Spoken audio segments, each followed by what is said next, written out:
The night I stopped talking, it wasn't dramatic. There was no storm outside, no thunder, no screaming, no sudden tragedy. It was just quiet. The kind of quiet that feels normal until you realize it isn't. That evening, my son called. Not like usual. Not the quick call where he says, "Hi Mum, are you okay?" And I say, "Yes, yes, I'm fine." And then we both pretend we don't hear the loneliness hiding in my voice. No. This time, his voice sounded different. Tired. Heavy. Like he had been carrying something all day. "Mum," he said softly, "are you sitting?" I laughed a little. Not because it was funny, but because that sentence always means one thing: bad news. So I said, "Yes, I'm sitting." There was a pause. A long one. Then he whispered. I told her. My fingers tightened around the phone. "Ha?" I asked, even though I already knew. He exhaled. I told my wife, and suddenly, my chest felt tight. Because even though the truth was out, even though the secret had already broken open, a part of me still hoped it would never touch the people outside our pain. I swallowed. What did she say? My son didn't answer right away. And that silence made my heart pound harder than any words. Then he whispered. She cried. I closed my eyes. I leaned my head back against the wall, and I whispered, "Oh." She cried, he repeated. And then she asked me, "Why did you hide it?" That question. It wasn't for him. It was for me. My son's voice trembled. She said, "How could a mother keep a sister away from her own son?" I felt my eyes fill instantly, because that's what people don't understand. They think a mother is always strong, always wise, always brave. But sometimes, a mother is just a woman, trying to survive. I whispered, "I didn't keep her away from you. I kept the truth away from you." My son didn't argue. He didn't shout. But his voice broke. "Mum, maybe that's the same thing." I covered my mouth, and I started crying. Because he was right. Maybe it was. The phone was quiet for a moment. Then my son whispered, "She wants to meet you." My heart stopped. "What?" I whispered. "She wants to meet me." "Yes," he said. She said, "If your mother is brave enough to face me, then maybe I can forgive this family. Forgive this family." That sentence felt like a knife. Because I didn't know if I deserved forgiveness. I didn't know if I deserved anything, except the loneliness I had lived with. I whispered, "When?" My son's voice was soft. "Tomorrow. Tomorrow." My throat tightened. My hands began to shake. I whispered, "I can't." My son didn't push. He didn't shout. He just whispered, "Mum, you have to." I closed my eyes. and in my mind, I saw my husband's face, his photograph, his calm eyes, the same eyes I had talked to every night. And suddenly, I felt anger rise in me, hot, sharp, painful, because even now, he was still making me face things alone. I whispered, "He should be here." My son was quiet. Then he whispered, "He is." That sentence made me freeze. "Mum," my son said, "you talk to him every night. So tonight, ask him why." I didn't answer, because my throat had closed, because I didn't know if I wanted to ask. That night, after the call ended, I sat on the edge of my bed, the same place, the same lamp, the same quiet. His photograph sat there, smiling softly, like he had never hurt anyone, like he had never lied, like he had never left behind broken people. I stared at him, my lips parted, and for the first time in 20 years, I didn't speak. Not because I forgot how, not because I was tired, not because I didn't have words, but because I was angry. I whispered, "You coward." My voice shook. "You absolute coward." And then I started crying. Hard. The kind of crying where your chest hurts, where your ribs feel like they're breaking, where you can't breathe properly. I whispered, "You made me carry it. You made me live with it. You made me hide it." I wiped my face roughly, and I whispered, "And now I have to face her." I stared at his photograph, and I waited. I waited for the comfort I usually felt. I waited for the warmth. I waited for the feeling of him. But nothing came, only silence. And that's when it happened. My mouth opened, and no words came out. I tried again. Nothing. I sat there, staring at him, my lips trembling, my throat burning. And then, I realized something that terrified me. I had talked to him every night, for 20 years, to keep myself alive. But tonight, the truth had finally poisoned the love. And if I couldn't speak to him, what would I do?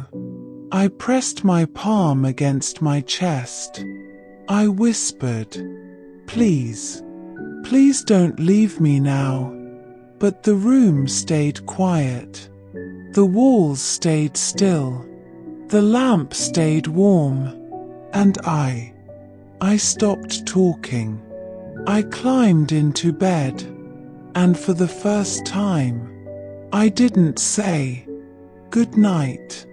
I just lay there, listening, waiting, and the silence felt like a new kind of death. But the next morning, when I opened my front door, there was someone standing outside.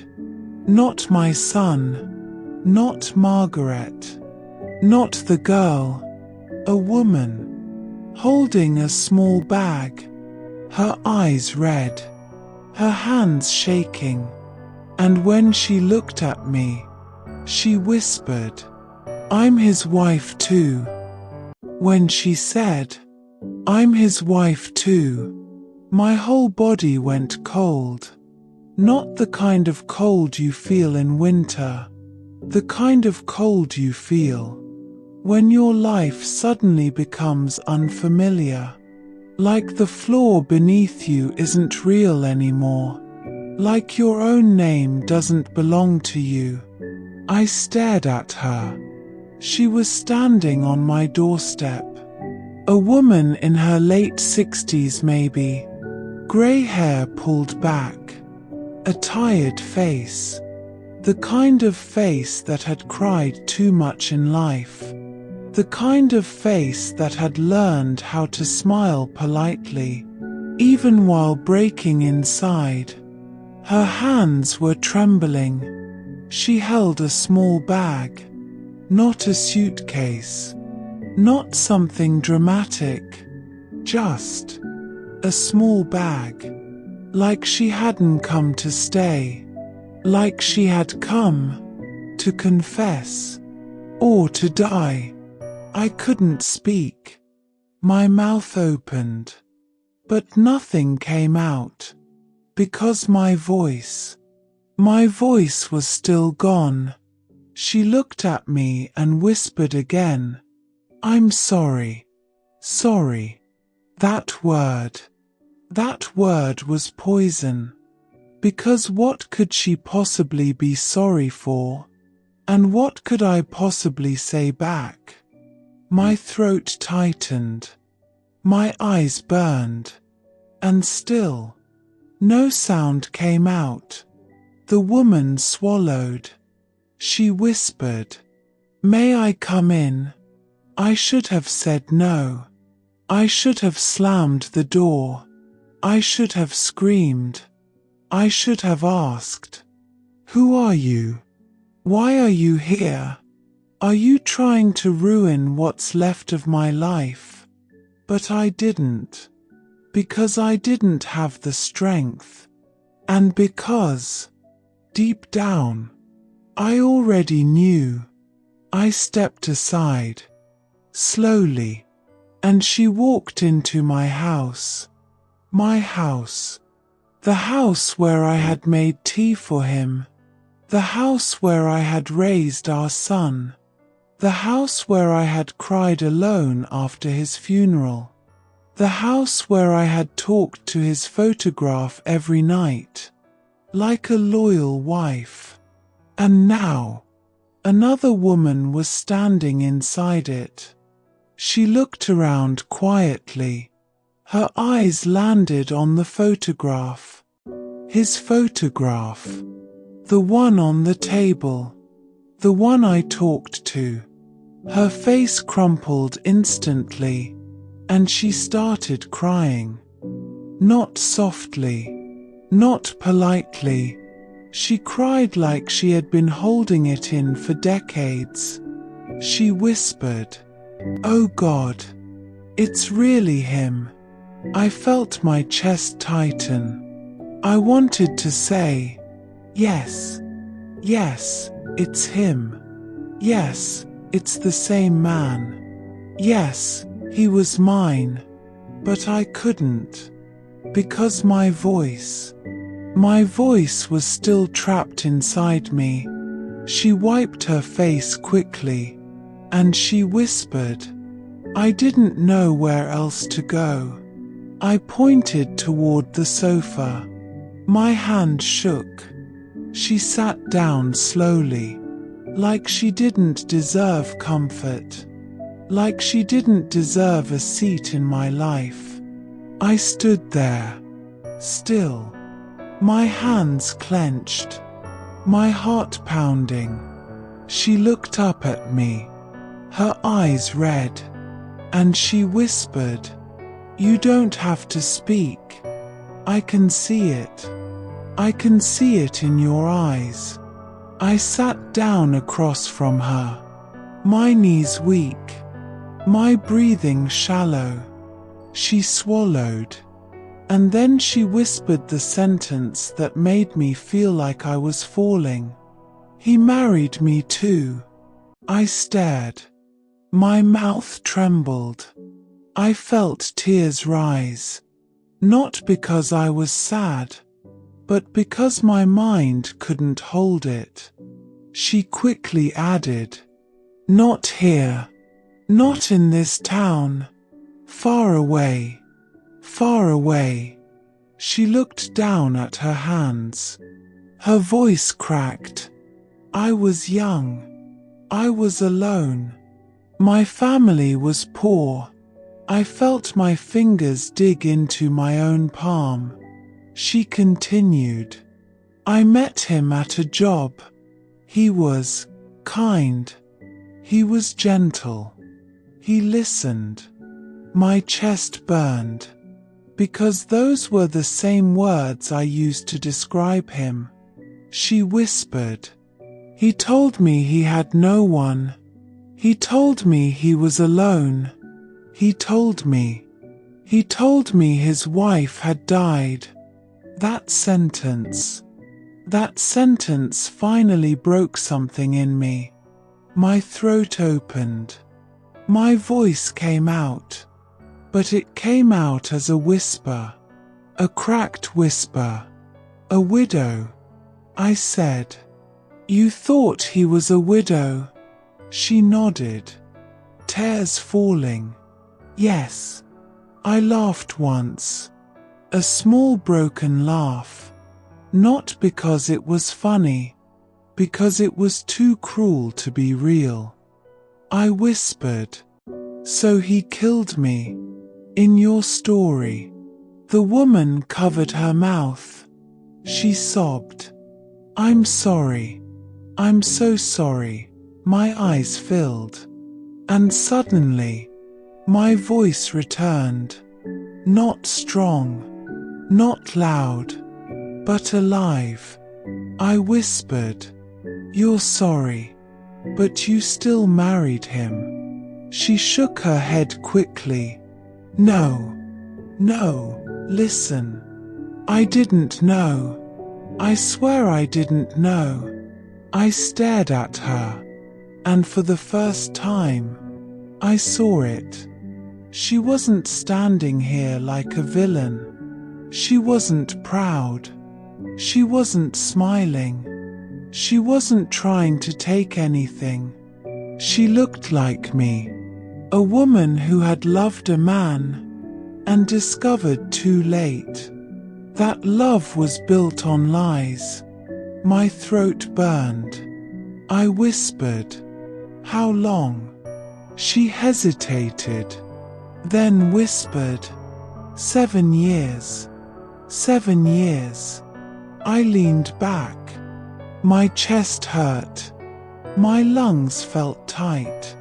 She continued, "He would come and go. Sometimes he stayed a week, sometimes a month. I felt sick." She whispered, "He said he traveled for work. He said he was building a future for us." My eyes filled again, because I remembered. I remembered the nights he came home late. The nights he said, "Work is hard." The nights he said, "I'm doing it for us." He was doing it for himself. I whispered, "Did you have children?" The woman's face changed. Her eyes looked away. Her voice broke. "No." And for a moment, I felt relief. A cruel relief. A selfish relief. But then she whispered, "I couldn't." My heart clenched.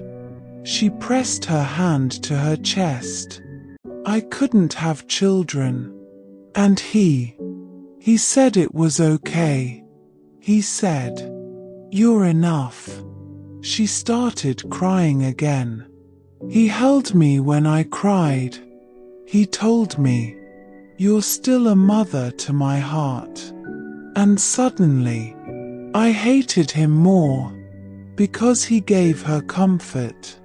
The comfort he couldn't give me when I needed him. I whispered, "Why are you here now?" The woman wiped her face, her voice trembling. because I found something. I froze. What? She reached into her small bag, and she pulled out a folded paper, old, yellowed, like it had been hidden for years.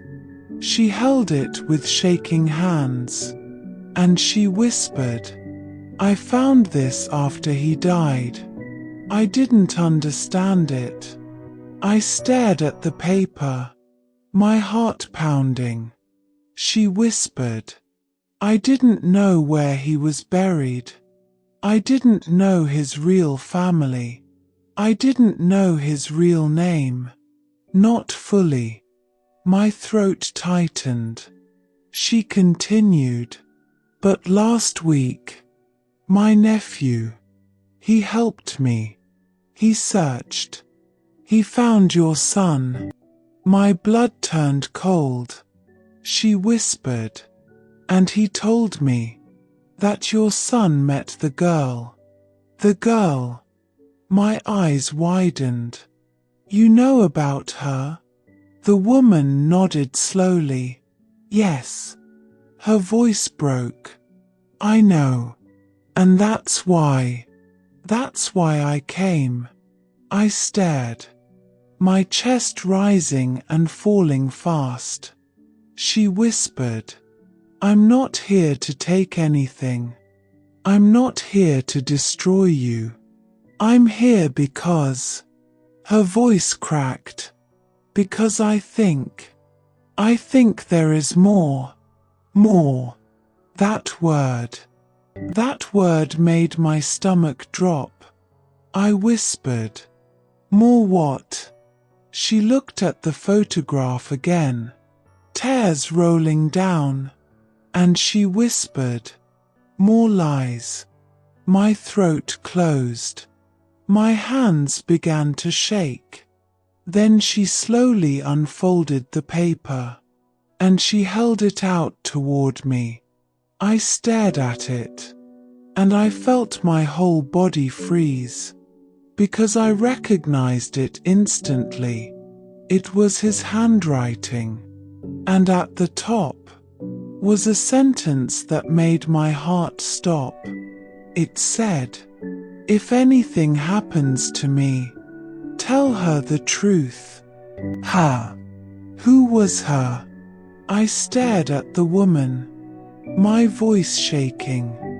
"Who is her?" The woman's lips trembled, and she whispered, "I don't know." I felt dizzy. I whispered, "How many women? How many lives did he have?" The woman started crying again, and she whispered, "I thought it was only me. I thought I was the only mistake." I covered my mouth.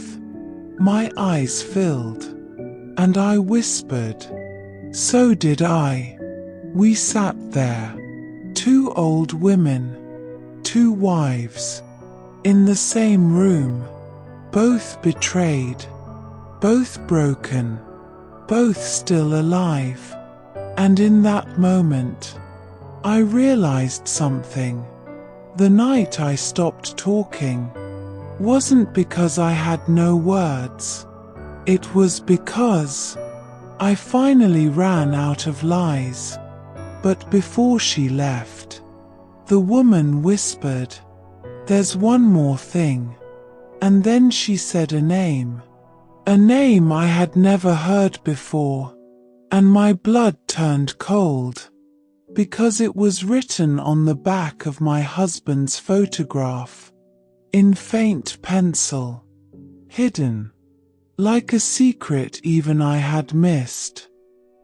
When she said that name, I felt my heart stop, not in a dramatic way, not like in the movies, but like something inside me quietly sat down and refused to stand again. She whispered it slowly, as if she was afraid the walls might hear, as if she was afraid He might hear. Mariam. That was the name. Mariam. I blinked. My mouth went dry. My hands turned cold. I looked at the woman. Then I looked at my husband's photograph. The one I had kept on my table for 20 years. The one I had wiped clean every morning. The one I had spoken to every night. As if he was still my home. And there it was. On the back. Written so lightly. It almost looked like a scratch. Like a mistake. Like something you'd miss unless you were looking for pain. Mariam. I turned the frame over slowly. My fingers were trembling. My breath felt trapped in my throat. I whispered, "Why would he write this?" The woman across from me was crying again, but quieter now, like she was tired of crying, like tears were all she had left. She whispered, "I don't know. I swear I don't know." I sat back, and suddenly, I felt angry. Not loud angry, not shouting angry. I felt the kind of anger that makes you shake.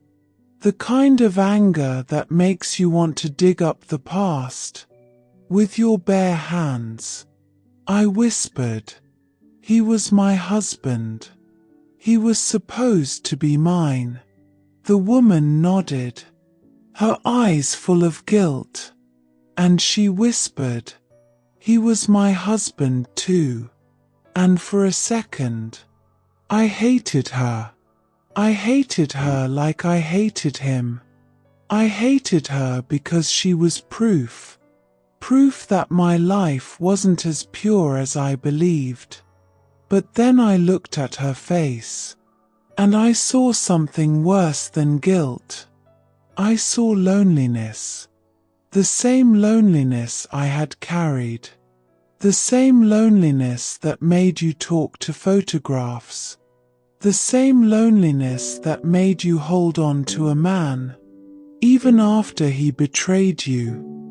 I swallowed, and I whispered, "Tell me everything." The woman flinched, as if she had been waiting for that sentence her whole life. She took a deep breath, and she began. "I met him in 1979, she said. "It was in a small city, far away from here." I felt my stomach twist, because I knew where he was in 1979, or at least, I thought I knew. She continued. "He came into the office.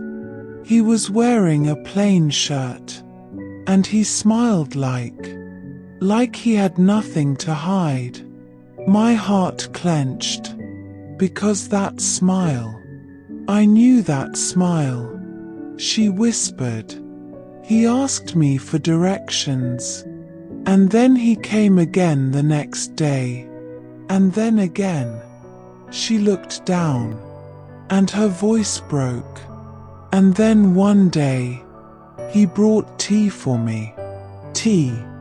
That word hurt me, because tea was our thing. Tea was my marriage. Tea was the sound of our evenings. And now I was hearing, he offered tea to another woman too. The woman wiped her tears. She whispered, "He told me he was alone. He told me his wife died in childbirth." My throat tightened. I whispered, "In childbirth?" She nodded slowly. "Yes." I closed my eyes, and I felt something inside me crack. Because I had given birth. I had suffered. I had bled. I had screamed. And I had survived. And he had used childbirth As a lie, I whispered. So in your story, I died. The woman started crying again. I didn't know, she said. I didn't know. I stared at the floor, my breathing shallow. She continued. We married quietly. No big wedding. No family. Just two witnesses. Two witnesses. My chest tightened, because I remembered my wedding, my mother crying, my bangles, my hands shaking. And now, he had another wedding, another wife, another set of promises. The woman whispered. For years, I believed him. I believed he worked far away.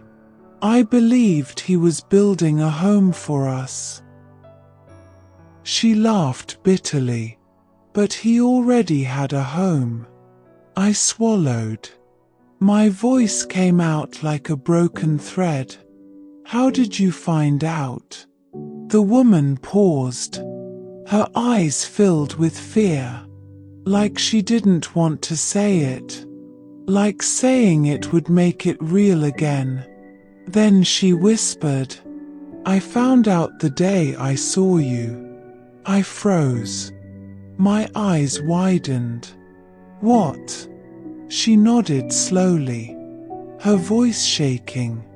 I saw you. My heart started pounding. My hands clenched. She whispered. It was in a market. A big market.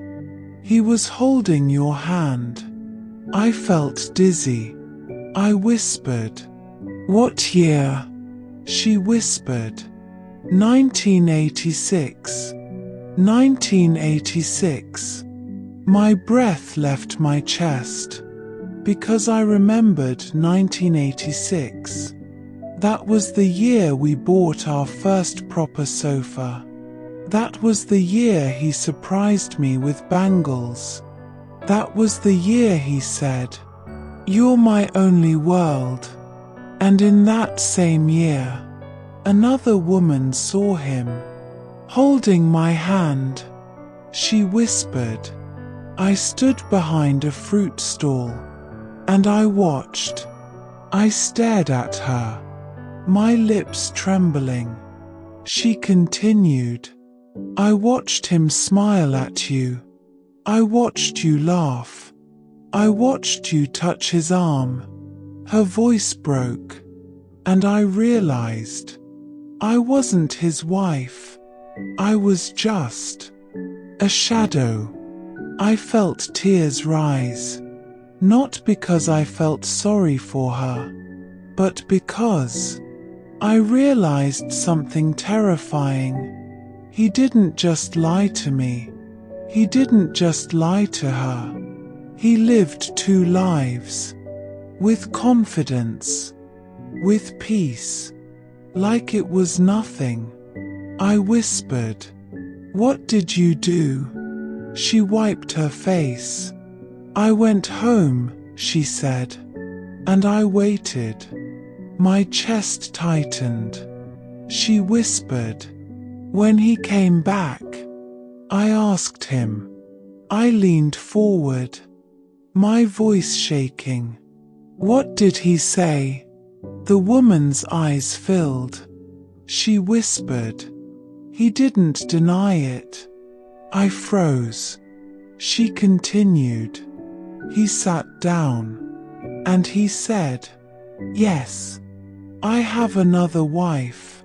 My stomach dropped. The woman whispered. He said, But you're the one I chose when I was broken.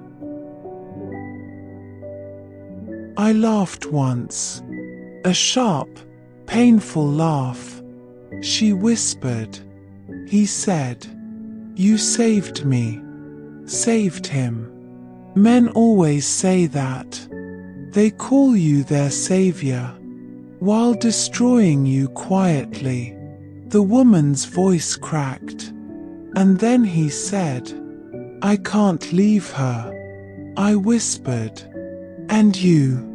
She swallowed hard, and she whispered, "I didn't leave him either." The room went silent. 2 women. Both stayed. Both accepted crumbs. Both became quiet. I whispered, "Why?" The woman looked up, and her eyes were full of truth. "Because I loved him," she whispered.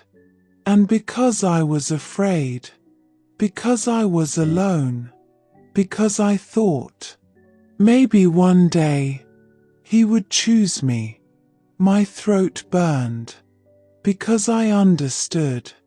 Not because I forgave her, but because I understood. I whispered, "So you stayed 7 years?" She nodded. "Yes. And then I left." I blinked. "You left?" She nodded again, her voice shaking. "Yes. One night. He didn't come." My chest tightened. She whispered, 3 weeks. He disappeared for 3 weeks. No call. No letter. I felt sick. Because I knew what happened.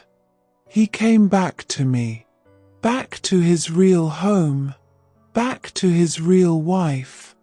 Back to his real son. She whispered. And when he returned, he looked tired. Her eyes filled. And he said, "I can't do this anymore." My hands clenched. She whispered, "He gave me money. He told me to start over. And then he walked away." My throat tightened. I whispered, "And you never saw him again?" She nodded slowly. "Never." Silence. And then she looked at me and whispered the sentence that made my blood turn cold. But I wasn't the only one. I froze. My eyes widened. "What?" She nodded slowly, her face pale. She whispered, "Mariam is not my name." My heart stopped. She continued, "Mariam was the name of another woman." My chest tightened. My breathing turned shallow. I whispered, "How do you know?" She reached into her bag again and pulled out something small, something wrapped in cloth. She unwrapped it slowly, and my whole body went numb. It was a necklace, a small necklace, old, rusty, but familiar, because I had seen it before. I had seen it in my husband's drawer years ago. He told me it belonged to his mother, but now another woman was holding it. She whispered, "He gave this to Mariam." I stared, my lips trembling. She whispered, "And Mariam was pregnant." Pregnant. That word hit me like a slap. I whispered, "No." The woman nodded, her eyes full of tears. "Yes." I covered my mouth. I felt my whole body shake, because suddenly, everything in my life made sense. The late nights, the secret letters, the hidden drawer, the strange pauses, the moments when his eyes looked far away. I whispered, "How many?" The woman shook her head. "I don't know. I only know There was one more. My voice cracked. And what happened to her? The woman swallowed and whispered. She disappeared. Disappeared. I stared at the photograph again, and for the first time, I didn't see my husband. I saw a stranger, a man with soft eyes and a hard heart, and suddenly, I started crying. Not softly, not politely. I cried like a woman who had been loyal to a lie. I cried like a woman who had wasted her voice, talking to a man who never deserved it. I pressed my forehead into my hands, and I whispered. I talked to him every night. I talked to him like he was love. My shoulders shook, and I whispered.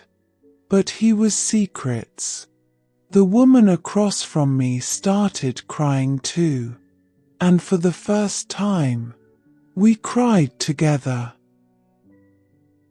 Not as enemies, not as rivals, as two women who were both used. And then, the woman leaned forward and whispered, "There is a place where he used to go." My eyes lifted, my voice trembling. "What place?" she whispered. "A small house, outside the city." My heart stopped, because I knew that house. I had been there once, and I had believed. It was empty. I didn't want to go. That's the truth. When she said, "A small house outside the city," my whole body reacted like it had been burned, because I knew that house. I knew it like you know a wound. Even if you don't touch it, you feel it. I had seen it once, years ago. One afternoon, he told me it belonged to an old friend. He said, "I'm just helping him keep it clean." And I believed him, because I was trained to believe him. Because loving a man like that teaches you to swallow your questions. But now, as I sat there, with this strange woman in my living room, and his photograph staring at me, I realized something that made me sick. That house wasn't a friend's house. It was a hiding place. The woman's voice was quiet, almost apologetic. She whispered, "I didn't come to hurt you. I came because I can't carry this alone anymore." I looked at her, and for the first time, I saw her age. Not her real age, but the age grief gives you. The age regret carves into your face. I swallowed. My voice came out dry. "What do you want from me?" She hesitated. Then she whispered, "I want you to know the truth. And I want you to stop talking to him like he was innocent." That sentence hit me hard, because it was exactly what I needed. But it felt like a slap. I looked at my husband's photograph again. His gentle smile, his calm eyes, the same face I had kissed goodbye, the same face I had buried, the same face I had begged to answer me in my dreams. And suddenly, I felt ashamed. Ashamed of myself, because I had been faithful, not just to him, but to his lies. I whispered, "Tell me about the house." The woman nodded slowly. She wiped her eyes. And she whispered, "He used to take me there." My stomach turned. I didn't want details, but I needed them. She continued, "It was small. One bedroom, one kitchen, and a little backyard, with dry soil. Dry soil." I remembered the backyard. I remembered how dead it looked, like nothing could grow there. She whispered. He said, "This is where I breathe." I clenched my jaw. I whispered, "So with me." He didn't breathe. The woman looked down, and her silence answered me. I stood up suddenly. My knees hurt. My back hurt. But anger gave me strength. I walked to the drawer beside my bed. The drawer I had avoided for years. The drawer where I kept his things. His watch. His old wallet. His letters. My hands were shaking as I opened it. The smell of old paper came out, and for a second, I almost cried again, because that smell was him. I pulled out his wallet, and something fell out. A folded piece of paper. I froze, because I had never seen it before. I picked it up slowly, my fingers trembling. I unfolded it, and my breath stopped.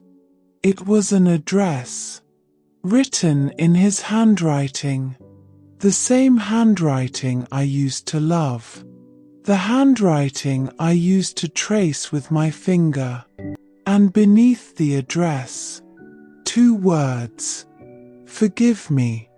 My lips parted. I whispered, "He left it here. All this time." The woman stared. Her eyes filled with tears. I felt my throat burn. I whispered, "Why didn't I see it before?" And then I realized the truth. Because I didn't want to see it.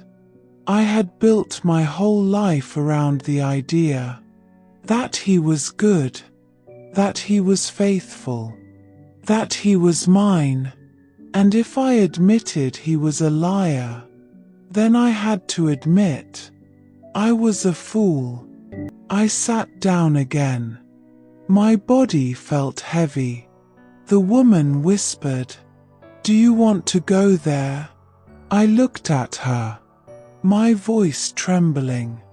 "What will I find?" She swallowed and whispered, "I don't know, but I know. There are things inside that house." I felt cold. "What things?" She hesitated. Then she whispered, "Letters. Clothes. A child's toy. A child's toy." My heart stopped. I whispered, "A child." The woman nodded slowly, and suddenly, my ears started ringing, because a child meant something I couldn't bear, something that would destroy the last piece of my marriage. If there was a child, then it wasn't just betrayal. It was a whole life, a whole family, a whole story that I never knew. I stood up again. I walked to the window. I looked outside. The world was normal. Children playing, cars passing, neighbors living, and my world was falling apart quietly. I whispered, "I need time." The woman stood too. She whispered, I can come with you. I turned to her, and for the first time, I didn't see her as an enemy. I saw her as a mirror. I whispered, "No, this is my husband. This is my pain." She nodded, her eyes full of respect. Then she whispered something that made my stomach drop again. "Your son already knows the address." I spun around. "What?" She nodded. "He asked me before he called you." My chest tightened. I whispered, "So he's going too?" The woman hesitated. Then she whispered, "He said he wants to see it." I closed my eyes, because suddenly I wasn't just facing my husband's lies. I was facing my son's heartbreak. And I knew, the moment he sees that house, he will never look at his father the same way again. That night, after the woman left, I sat alone. The lamp was on. The room was quiet. And there he was, his photograph, smiling, as if nothing had happened, as if he didn't ruin 3 lives, as if he didn't scatter women like broken glass. I stared at him. My lips trembled. I tried to speak. I tried to say, "Why?" But nothing came. My throat closed again. My voice disappeared. And for the first time, I understood something terrifying. The night I stopped talking wasn't because I didn't love him. It was because I didn't recognize him anymore. I pressed my palm against my chest, and I whispered to myself, not to him, "How can you miss someone who never existed?" And then I started crying again. Not loud, not dramatic, just silent tears. The kind that soak your pillow, the kind that make your eyes burn, the kind that feel endless. At midnight, my phone rang. I jumped, my heart pounding. It was my son. His voice was shaky. "Mum," I whispered. "Yes." He took a deep breath, and then he said something that made my whole body go cold. "I found the key." I froze. "The key?" "Yes," he whispered. "The key to that house." My throat tightened. "Where?" He swallowed and whispered, "In Dad's old coat." I closed my eyes, and tears fell again, because even after death, he was still hiding things. My son's voice cracked. "Mum, I'm going tomorrow morning." I whispered, "I'm coming too." He paused. Then he whispered, "Are you sure?" I looked at my husband's photograph, and for the first time, I didn't feel warmth. I didn't feel comfort. I felt rage. I whispered, "Yes," because if I didn't go, I would spend the rest of my life talking to a lie. The next morning, we stood outside that small house. Me, my son, and the key in his shaking hand. He looked at me and whispered, "Mum, what if we find?" He couldn't finish. And then he pushed the key into the lock. and the door opened, and the first thing we saw inside was a child's drawing. A drawing of my husband holding a little girl's hand. The door opened with a sound I will never forget. Not because it was loud, but because it sounded like something old finally giving up. My son stepped inside first, slowly, like he was walking into a grave. The house smelled like dust, like locked air, like time. I stood at the doorway, unable to move. My feet felt heavy. My knees felt weak. My hands were shaking. And then I saw it. A child's drawing, pinned to the wall, faded, crinkled, but still there, still waiting. It was drawn in crayons, bright colors, the kind of colors children use before life teaches them pain. In the drawing, there was a man, tall, smiling, with calm eyes, my husband, and beside him, a little girl, holding his hand. The girl had long hair, a dress, a small smile, and above their heads, in messy handwriting, were the words, asterisk asterisk Baba and me, asterisk asterisk. My throat closed instantly. I felt my heart twist. My vision blurred. My son's breath caught. I heard it, like a sharp inhale, like he had been punched. He whispered, "No."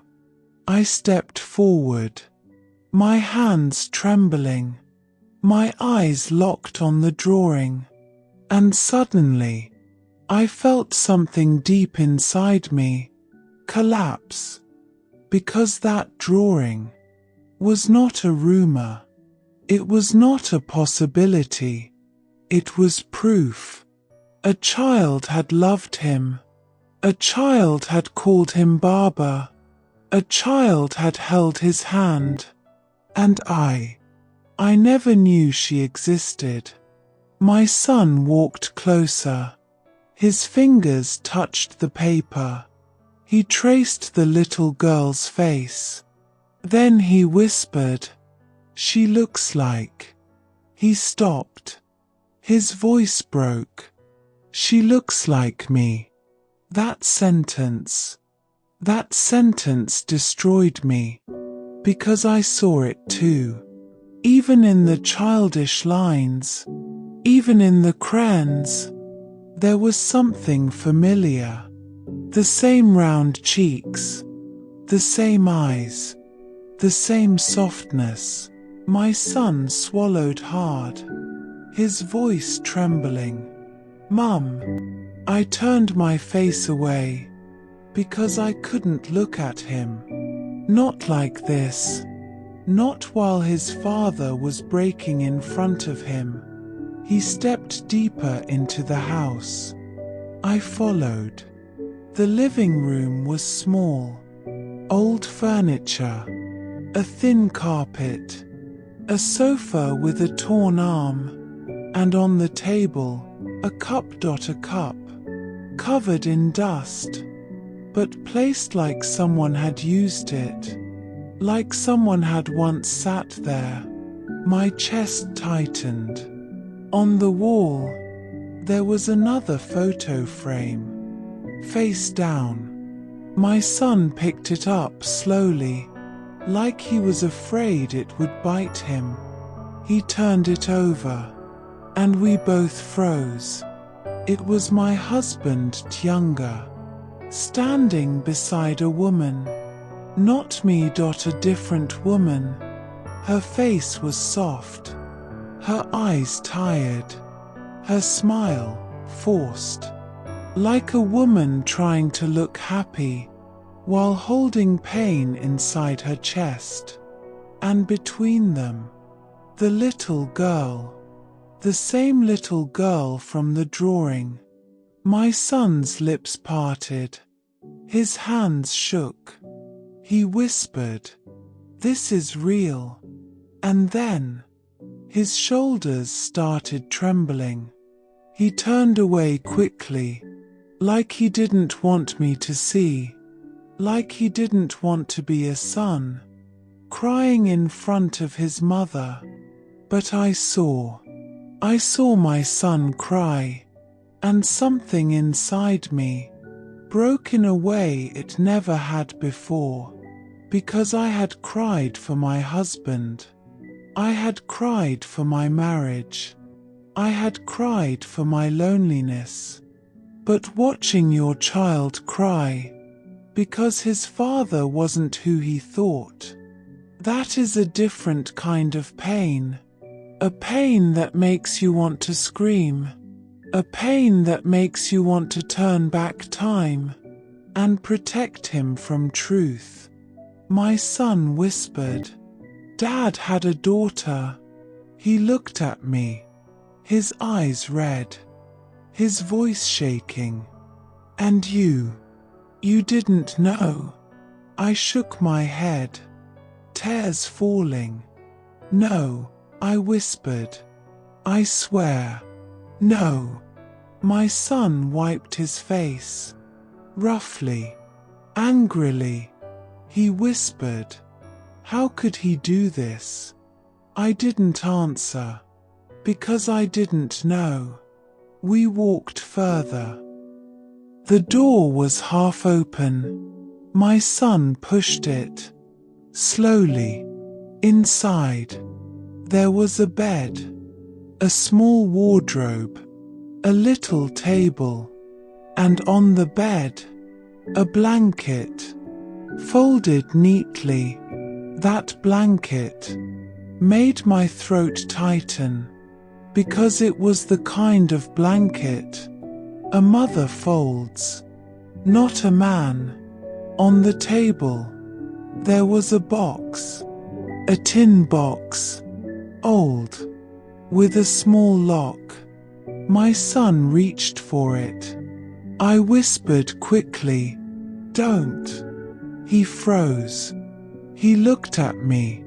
"Mum," he whispered, "we have to." My hands were shaking.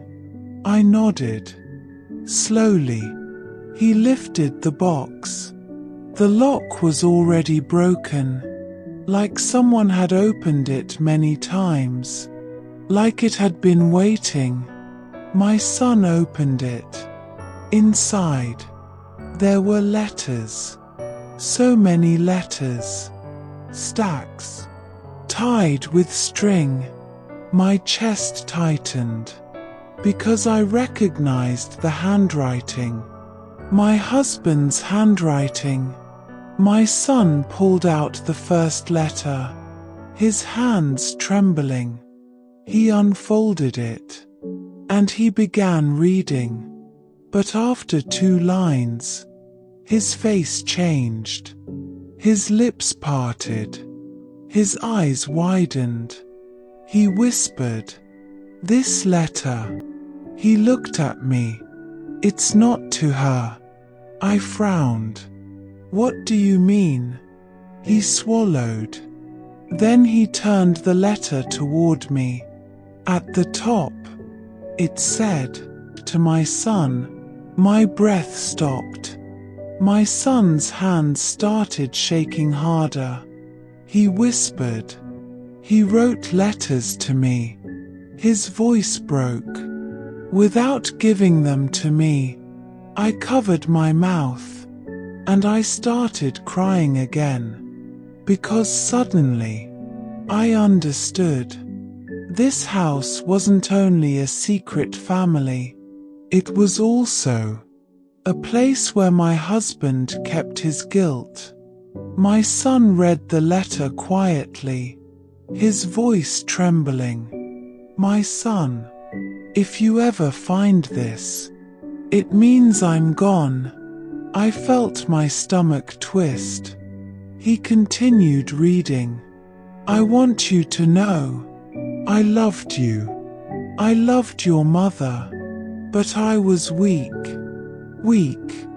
My son's jaw clenched. He whispered. Weak. He read on. I made mistakes that I can never fix. I hurt people that didn't deserve it. My son stopped. He threw the letter back into the box, his breathing heavy, his eyes full of anger. He whispered, "This is disgusting." I flinched, because I had never heard my son speak like that. Not about anyone. He turned toward me, his voice shaking. "Mum, did you know about this house?" I shook my head. "No." He stared at me, and suddenly, his anger softened. He stepped closer, and he hugged me, and I broke. I cried into his shoulder. I cried like a woman who had tried to be strong for too long. I cried like a woman who had carried love, and now realized she carried lies. My son whispered, "I'm sorry." I whispered back, "No, I'm sorry." He pulled away slowly. He wiped his face. Then he whispered, "Where is she now?" My throat tightened. "The girl?" He nodded. "Yes." I swallowed, my voice trembling. "I don't know." My son looked down into the box again. He pulled out another letter, then another, and then his hands froze, because at the bottom of the box there was something else. A document, folded neatly. My son opened it, and his face turned pale. He whispered, "Mum." "What?" I asked, my voice shaking. He swallowed hard.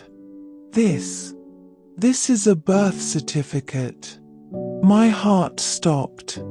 He turned it toward me, and there it was.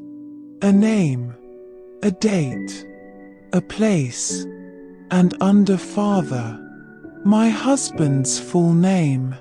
Under mother, a woman's name I had never seen before. And under child, a girl's name, Aisha. My knees almost gave out. My son whispered, "She's not Mariam." He looked at me, his eyes full of pain. Mariam was another woman. My throat burned. And then he whispered the sentence that made me feel like I was going to faint. "She's alive. Alive." I stared at him, my lips trembling. My son's voice cracked. "Mum, she's alive. And she's..." He looked down at the paper again. "She's only 26. 26. I pressed my hand to my chest, because my husband had been dead 20 years, which meant he had her before he died. He had carried this secret all the way to the grave, and I had sat beside him, holding his hand, thinking I knew everything. My son whispered, "What do we do?" I couldn't answer. I just stood there, staring at that birth certificate, staring at the proof that my husband had lived a life without me, And then I started shaking. Not from fear, from grief. Because suddenly, I wasn't grieving his death anymore. I was grieving the man I thought he was. My son folded the birth certificate carefully. He looked at me, his eyes red, his voice low. "Mum, I'm going to find her," I whispered. "No." He nodded. "Yes." And then he said something that made my blood run cold. "I think she already knows about us."